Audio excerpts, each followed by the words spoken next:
I grew up in the city of Toronto, and I remember when I was young moving out of the city and being so thrown off by all the random things around me. The smell of cow manure, there was farms, there was random stuff, and I was like, this kind of sucks. I was used to different looking people around me, buildings and sirens and all these things that you hear in the city and see in the city, the different foods, all of it.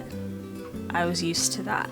In response to the things around you changing, a lot of the times you just feel really scared. I'm not a psychologist, but I do believe that there's this thing called safety behaviors where you feel threatened or anxious in a situation, and so you always do something to avoid feeling that way or even being in the situation at all. I think the most common example of this would be like checking locks repeatedly because you don't want anyone to break in. All the random fears that I have are insanely embarrassing. They're not nearly as normal as checking a lock, but for me, it really comes down to like nature and just not being around animals very often.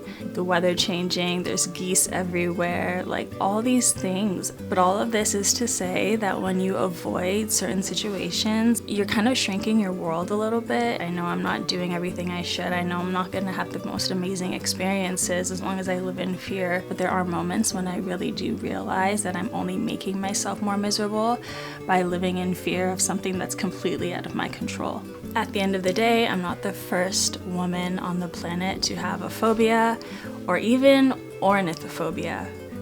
I know I'm not the first. My fears always come from just random things. They never really are from a lived experience. Thank you guys so much for watching. I'll see you guys in the next video. I love doing these chit chats because I feel like it's gonna help me speak better. At my big age, I have to learn how to speak properly, and we'll see how it goes.